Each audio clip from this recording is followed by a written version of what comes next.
The stagecoach lurched sideways as another gust of wind slammed into it, and Eleanor Owens gripped the wooden seat beneath her until her knuckles turned white, wondering if this journey west had been the worst decision of her 22 years.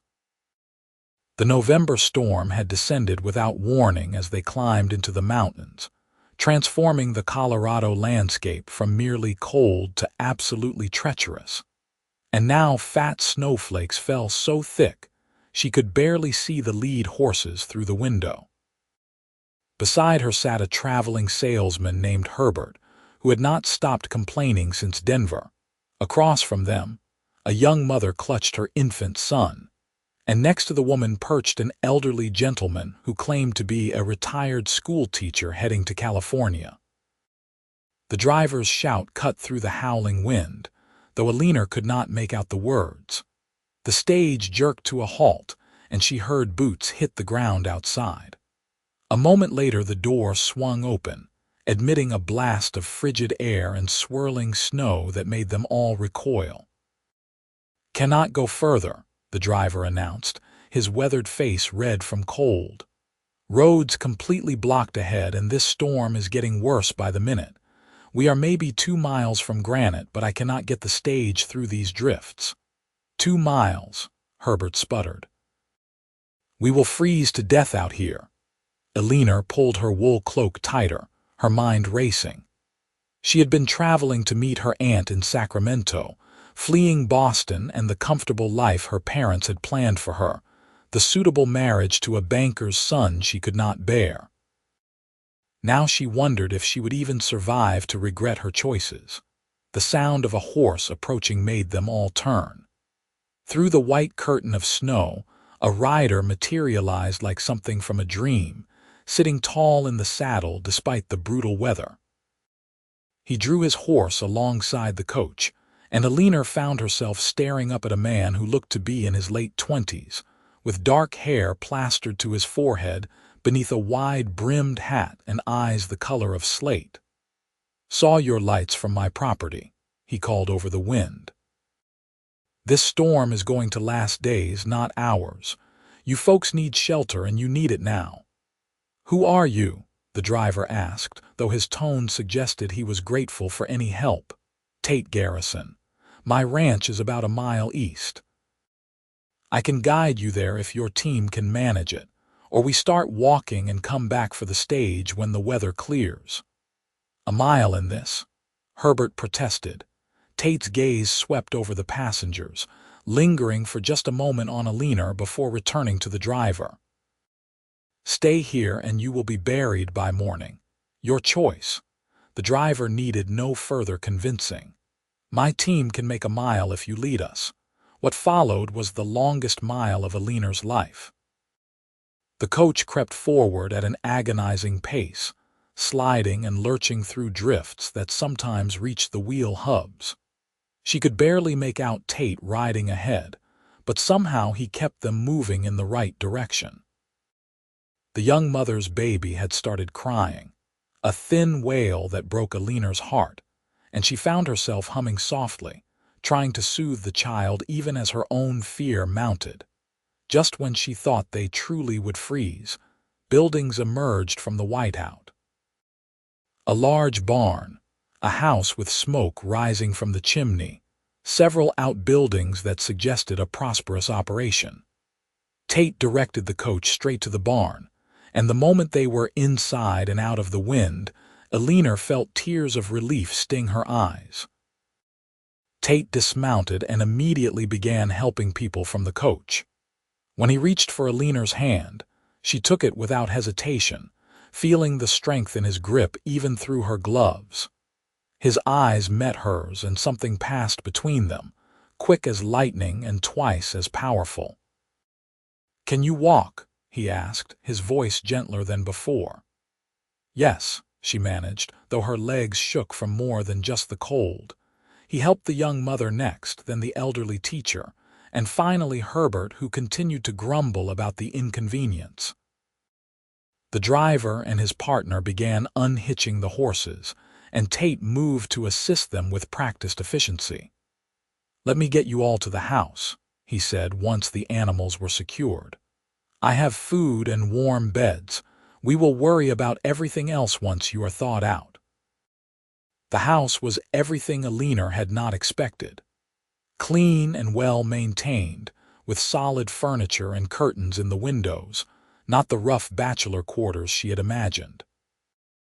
A large fireplace dominated one wall of the main room, already blazing with heat that felt like heaven after the bitter cold outside. "I have 2 spare bedrooms," Tate said, shaking snow from his coat. "The mother and baby should take one and Miss." He looked at Eleanor questioningly. "Owens." "Eleanor Owens. Miss Owens can have the other. I will make up pallets here by the fire for you gentlemen." He paused, looking around at his unexpected guests. "I apologize for not having more to offer. I do not get many visitors up here, especially not in winter." "You saved our lives," the elderly teacher said firmly. "Do not apologize for that, young man." Eleanor watched as Tate moved through his home with quiet competence, stoking the fire, hauling in more wood, setting a large pot of coffee on the stove. He had the build of someone who worked hard for a living, tall and lean with broad shoulders. And there was something about the way he carried himself that suggested both strength and gentleness. When he caught her staring, she quickly looked away, feeling heat rise in her cheeks that had nothing to do with the fire. The young mother, who introduced herself as Margaret, got her baby settled and finally stopped looking quite so terrified. Herbert continued to complain about the delay to his business in San Francisco. The teacher, whose name was Mr. Patterson, fell asleep in a chair almost immediately, exhausted from the ordeal. "I will make some supper," Tate announced. "Nothing fancy, but it will be hot and filling." "Let me help," Eleanor heard herself say. He looked surprised but nodded. "Kitchen is through here." She followed him into a surprisingly well-equipped kitchen, and for a few moments they worked in silence as he began pulling out supplies. Dried beef, potatoes, onions, a precious jar of canned tomatoes. His hands moved with the same efficiency she had noticed earlier, no wasted motion. "You live here alone?" Eleanor asked, then immediately wished she could take back the forward question. "I do now. My father built this ranch, but he passed 2 years ago. My mother was gone long before that." He began slicing potatoes without looking at her. "What brings a Boston lady to Colorado in November? How did you know I was from Boston?" The hint of a smile touched his mouth. "Your accent. And your clothes, though they are well chosen for travel. And maybe the way you looked at the mountains earlier like you had never seen anything quite like them." Eleanor began chopping onions, grateful for an excuse if tears came. "I was running away, if you want the truth. My parents had my whole life planned and none of it was what I wanted. My aunt offered me a place in Sacramento, and I thought if I could just get there, I could start over, build a life that was actually mine. That took courage, or foolishness. I have not decided which yet." This time his smile was full, transforming his serious face into something that made her heart skip. "Maybe both. Best decisions often require a little of each." They worked together preparing the meal, and Eleanor found herself relaxing in a way she had not expected. Tate was easy to talk to once he warmed up, and he listened more than he spoke, a quality she found refreshing after the endless chatter of Boston society. He told her about the ranch, the 100 head of cattle currently sheltered in the various barns, the challenges of making a living this far from civilization. "You do not get lonely?" she asked. "Sometimes," he admitted. "But I have the land and the work, and I come into Granite when I need supplies or company. It is a good life, just a quiet one." He paused, adding beef to the pot. "Though I will admit, having a house full of unexpected guests is going to take some getting used to." "How long do you think the storm will last?" "Hard to say. Could be 3 days, could be a week. Once it passes, the roads will need clearing, and that will take time even with good weather. You might be here a while, Miss Owens." The thought should have distressed her, but instead, Eleanor felt a strange flutter of anticipation. "Please call me Eleanor. Then you should call me Tate." The way he said her name, with that slight Western drawl she was already beginning to love, made something warm unfurl in her chest. Supper was a subdued affair, everyone still recovering from their brush with death. But the stew Tate and Eleanor had made was good and hot, and gradually the mood lightened. Margaret got her baby to sleep, and Mr. Patterson perked up enough to tell stories about his teaching days in Missouri. Even Herbert stopped complaining long enough to eat 3 bowls of stew. That night, lying in Tate's spare bedroom beneath heavy quilts, Eleanor listened to the wind howl around the house and thought about the strange turns life could take. This morning she had been a passenger on a stage heading west, her future uncertain, but at least the path clear. Now she was stranded on a Colorado ranch with a cowboy whose gray eyes had not left her thoughts since the moment she first saw him through the snow. She told herself it was just gratitude, just the natural consequence of being rescued. But deep down, in a place she was only beginning to acknowledge, Eleanor knew it was something more. The storm raged for 4 days without stopping. Snow piled up against the buildings until some windows were completely blocked. Tate had to dig tunnels to reach the barns twice a day to care for the animals, and the stage driver and his partner helped with the heavy work, grateful to have something to do. Eleanor found herself falling into a routine. She helped with cooking and cleaning, mended clothes, and spent hours talking with Margaret about everything and nothing. But it was the time she spent with Tate that made her heart race. He taught her how to make bread from scratch, showed her how to clean and oil the tack in the barn, explained the workings of the ranch with a patience that surprised her. On the 3rd day, trapped inside by a whiteout so complete they could not see the barn, they sat by the fire while the others napped. Tate was working on repairing a saddle, and Eleanor was attempting to knit socks from wool he had provided, though her Boston upbringing had not prepared her well for such practical tasks. "You are tangling it," he observed, not unkindly. "I know," she sighed. "My governess tried to teach me, but I was always more interested in books." "What kind of books?" "Everything. Philosophy, poetry, novels my mother considered inappropriate. I wanted to understand the world beyond drawing rooms and tea parties." Tate set down his work and moved to sit beside her on the bench. "Here, let me show you." His hands covered hers, guiding the needles with gentle pressure, and Eleanor forgot to breathe. He was so close she could smell leather and soap and something uniquely him. "See, under and through, then pull." "Under and through," she repeated softly, but she was not looking at the knitting. When he turned his head, their faces were inches apart. Eleanor saw her own feelings reflected in his eyes, that same pull, that same impossibility. A cowboy and a Boston socialite, stranded by a storm, and suddenly the whole world narrowed to this moment. "Eleanor," he said, and it was both a question and an answer. She closed the distance between them, kissing him with all the pent-up longing of the past 3 days. He made a surprised sound, then his arms came around her, and he was kissing her back with a fierce tenderness that made her dizzy. The knitting fell forgotten to the floor when they finally broke apart, both breathing hard. Tate rested his forehead against hers. "I should not have done that. You are a guest in my home, and I am supposed to be protecting you, and I have no right to." "Tate." She cupped his face in her hands. "What if I wanted you to? You are going to California. You have a whole life waiting for you there. I have an aunt I have never met and a vague promise of helping in her shop. That is not a life, Tate. That is just another form of running away." The truth of her words struck her as she spoke them. I have been running from what I did not want instead of toward what I do. And what do you want? It was the bravest thing she had ever said.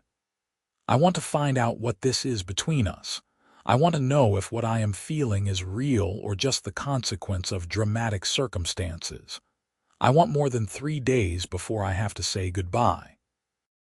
Tate kissed her again, slower this time, thorough and deep. When he pulled back, his eyes were bright. When spring comes and the pass is clear, if you still want to go to California, I will take you there myself. But until then, stay. Stay and let us see what this could be. Yes, Eleanor whispered. Yes. They kept their budding relationship quiet at first, though Eleanor suspected Margaret knew from her knowing looks. The storm finally broke on the 5th day, leaving behind a world transformed into glittering white. The drifts were so high that Tate declared they would be snowed in for weeks at minimum, possibly months if the winter proved harsh. Herbert was beside himself. Months? I have business to attend to.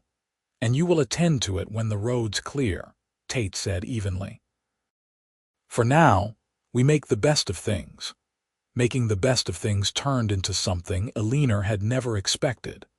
She learned to help with the animals, discovering she was not afraid of the large cattle with their gentle eyes.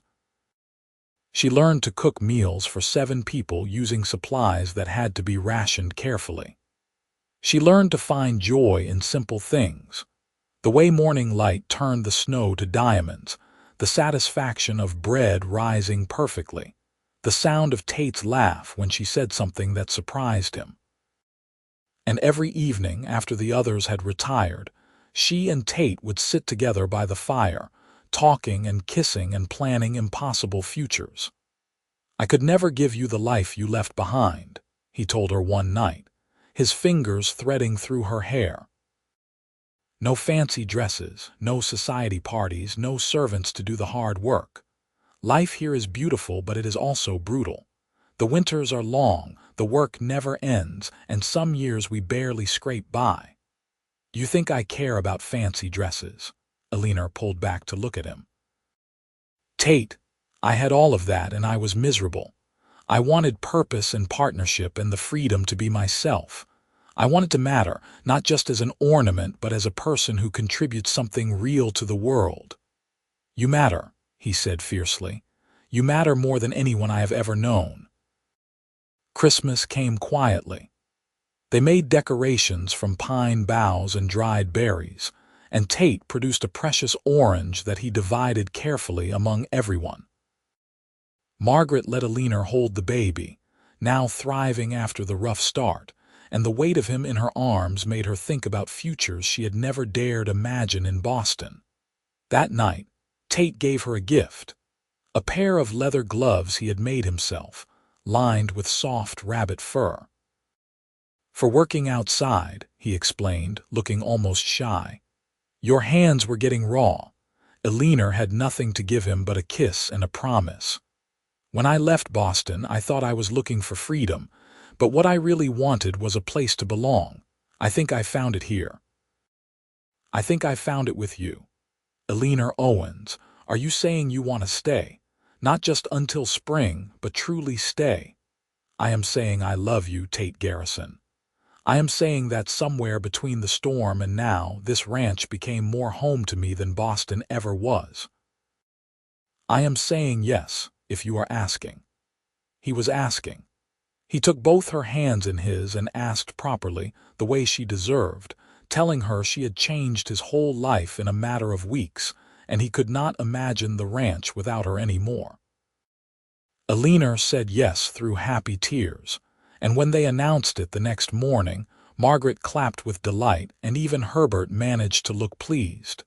The weeks passed in a blur of white. January came with more snow, but they were prepared now, and the house felt less like a shelter and more like a home. The driver and his partner proved useful workers, helping Tate with the endless tasks of keeping a ranch running through winter. Mr. Patterson taught Eleanor about the local plants and wildlife from his store of knowledge. Margaret became her closest friend, and the two women spent hours talking about everything from recipes to romance. On a clear day in late January, Tate hitched up the horses to a sleigh he had in the barn and took them into Granite. The town was small but welcoming, and the minister was happy to perform a wedding ceremony despite the unusual circumstances. Eleanor wore her best traveling dress and carried a bouquet of dried flowers Margaret had saved from summer.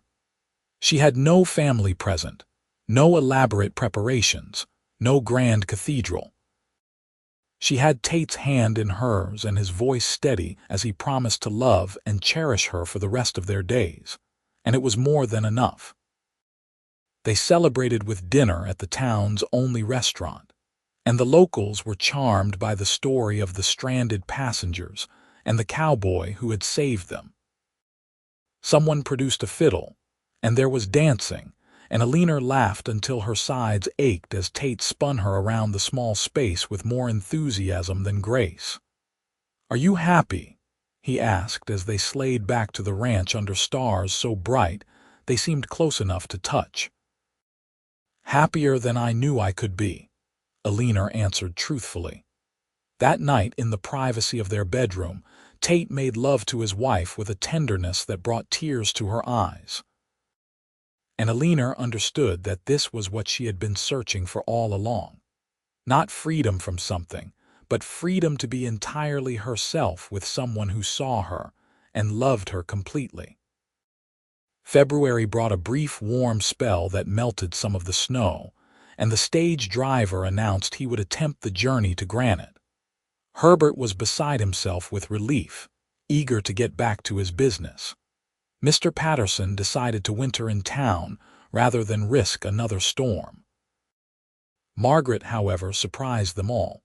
"I am going back," she told Eleanor and Tate. "Back to my husband's family in St. Louis. I was trying to join him in California, but he died 3 months ago of fever. I have been too afraid to face his family, but that was cowardice. My son deserves to know his grandparents, and they deserve to know him. Seeing you two find each other gave me courage to stop running from grief and start building something again." Eleanor hugged her friend tightly. "Write to me. Tell me how you are doing." "I will. And you tell me when babies start arriving on this ranch. I want to hear all about them." After the others left, the ranch felt strange and quiet with just the two of them. But gradually they settled into a new rhythm, working together in ways that felt natural and right. Eleanor proved surprisingly adept at ranch work once she learned the ropes, and Tate treated her as a true partner, valuing her opinions and listening to her ideas. March brought the first real thaw, and with it the back-breaking work of preparing for spring. Tate had to ride out to check on the cattle scattered across his property, and Eleanor went with him, learning to sit a horse properly and see the land through his eyes. The ranch was beautiful in ways that took her breath away. Vast meadows just beginning to green, mountains that scraped the sky, streams running high with snowmelt. 2,000 acres, Tate told her, pride evident in his voice. "My grandfather homesteaded the first section and my father added to it. Someday I hope to expand further, maybe run twice the cattle we have now." "We could do it," Eleanor said. "Together we could do anything." In April, Eleanor realized she was pregnant. She told Tate one evening after supper, simply and directly, and watched joy transform his face. "A baby," he breathed. "Eleanor, are you sure?" "As sure as I can be. By my calculations, probably due in December." He picked her up and spun her around despite her laughing protests, then set her down carefully as if she were made of glass. "I am going to be a father. We are going to be parents. Are you happy?" Happy does not begin to cover it. The pregnancy progressed smoothly through spring and summer. Eleanor continued working on the ranch as long as she could, and Tate hired a young man from town to help with the heavier work. They added a room to the house for the nursery, and Eleanor spent evenings sewing tiny clothes and imagining the life growing inside her. She wrote to her parents once, a letter that took 3 drafts to get right. She told them she had married and was happy, that she hoped they could forgive her for leaving, but she could not regret the choice. She did not expect a response and did not receive one, but at least she had tried. Margaret's letters came regularly, full of news about her son and her slow rebuilding of a relationship with her husband's family. Mr. Patterson wrote once to say he had taken a position teaching at the school in Granite and was enjoying his semi-retirement. Even Herbert sent a note, surprisingly warm, thanking them for their hospitality and wishing them well. Summer was glorious, all long days and warm nights and work that felt meaningful. Eleanor learned to garden, coaxing vegetables from the Colorado soil with Margaret's advice echoing in her mind. She learned to preserve food for winter, filling the cellar with jars that gleamed like jewels. She learned to be a rancher's wife, and found she was good at it. In October, as the aspen turned gold on the mountainsides, Tate took her up to a high meadow he loved. They had a picnic there, just the 2 of them and the baby who would arrive soon, and he told her about his dreams for the future. "I want to build something that lasts," he said. "Not just a ranch, but a legacy, something to pass to our children and their children. A place where people know they belong." Eleanor rested against him, his hand on her swollen belly. "We already are, Tate. Every day we are building it together." December came with snow, as expected, but this time Eleanor was prepared. Her labor started on a cold night, and Tate rode through the dark to fetch the midwife from Granite, terrified but determined. By dawn they had a son, small and perfect with his father's dark hair and his mother's determined chin. "Thomas," Tate said softly, holding his boy for the first time. "We could call him Thomas." "Thomas Edward Garrison," Eleanor agreed, after no one in particular, just himself. Watching her husband with their baby, seeing the fierce love in his eyes and the gentle way he held that tiny bundle, Eleanor knew she had found exactly what she did not know she was looking for. Not rescue from the life she left behind, but a place where she could build something entirely her own. The years flowed past like the stream through their property, sometimes rushing, sometimes peaceful, always moving forward. Thomas was followed by a daughter they named Rose, and then another son they called James. The ranch prospered under their joint stewardship, growing to 3,000 acres with cattle and horses that were known throughout Colorado for their quality. Eleanor taught all her children to read and think for themselves, passing on the love of learning that had saved her in Boston. Tate taught them the land and the work, but also gentleness and integrity. Together they created exactly what they had promised, a legacy that lasted. On their 10th anniversary, Tate took Eleanor back to that high meadow where they had picnicked before Thomas was born.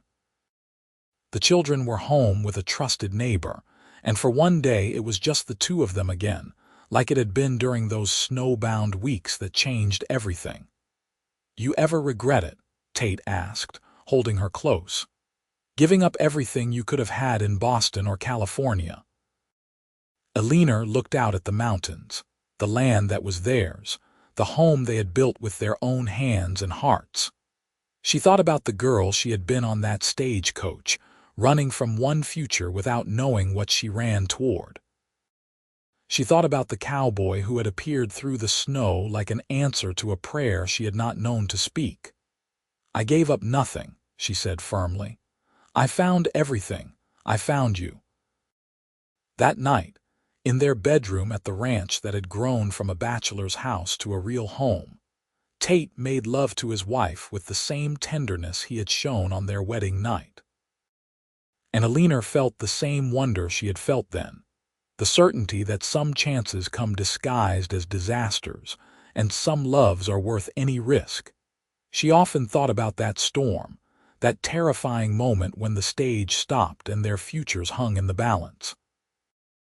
If the snow had held off one more day, she would have made it to California. If Tate had not been watching from his ranch, if he had not been the kind of man who rode out in a blizzard to save strangers, if she had not been brave enough to admit what she felt. So many ifs, and all of them leading here. To this life she could never have imagined but now could not imagine living without.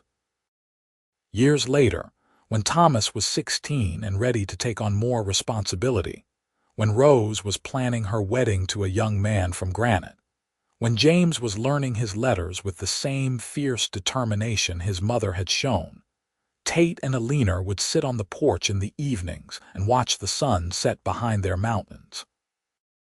"Tell us about the storm," the children would beg, never tiring of the story. And Eleanor would smile at her husband, seeing the young cowboy he had been beneath the weathered face of the man he had become.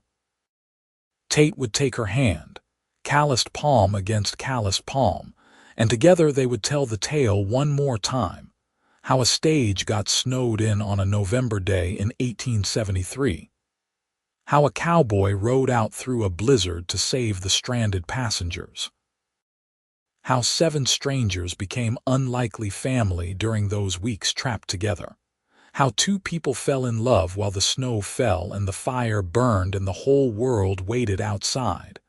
And then what happened? Little James would ask, though he knew the answer by heart. "Then spring came," Eleanor would say, "and your father and I chose to stay together. We built this ranch and this family and we lived happily ever after." It was the simplest ending and the truest, because happiness was not something that happened to you, Eleanor had learned. It was something you built, day by day, with someone who saw you clearly and loved you completely. It was hard work and heartache and joy so fierce it hurt. It was a ranch in Colorado and 3 children who carried both Boston refinement and Western grit in their bones. It was growing old with someone whose hand you would reach for first in any storm. Margaret wrote until the year she died, always beginning her letters with "my dearest friend." Mr. Patterson taught 2 generations of Granite children before retiring again, this time for good. Herbert sent Christmas cards for 20 years, each one expressing amazement that the refined Boston lady had become such a successful rancher. But those were side stories, happy footnotes to the real tale. The real story was much simpler. It was about a woman who had the courage to leave behind everything she knew, and a man who had the courage to open his heart to a stranger. It was about a storm that changed 2 lives forever. It was about finding home in the most unexpected of places. On their 25th anniversary, their children grown and starting families of their own, Tate and Eleanor took another trip to that high meadow. They moved slower now, joints stiff from years of hard work, but the love between them had only deepened with time. "Do you know what I remember most about that winter?" Tate asked, his arm around her waist as they looked out at the land they had built together. "What? The exact moment I knew I loved you. It was about a week after the storm started. You were helping me in the barn, and one of the cows had gotten spooked and knocked over a bucket. You just laughed, covered in spilled water in freezing temperatures, and said at least it was not manure. And I thought, this woman could face anything with grace and humor. This woman belongs here. This woman is everything I did not know I needed." Eleanor felt tears prick her eyes. "I knew I loved you the first time you let me help, really help, instead of treating me like a delicate guest who might break. You saw me as capable and strong, even when I did not see it myself." "You were always strong," Tate said. "You just needed a place where that strength was valued instead of trained out of you." They stayed until the stars came out, those brilliant Colorado stars that Eleanor had fallen in love with that very first night. Then they rode back to the ranch, to the house full of memories, and the life they had created from nothing but love and determination. Thomas took over most of the ranch operations eventually, proving as capable as his parents had hoped.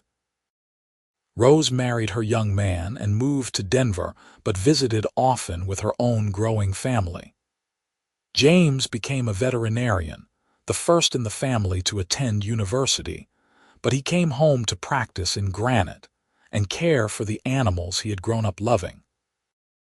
And through it all, Tate and Eleanor remained the center, the foundation upon which everything else was built. They grew old together on their ranch, watching seasons change and children grow, and their small corner of Colorado transform from wild frontier to settled community. Eleanor never regretted leaving Boston, not even for a moment.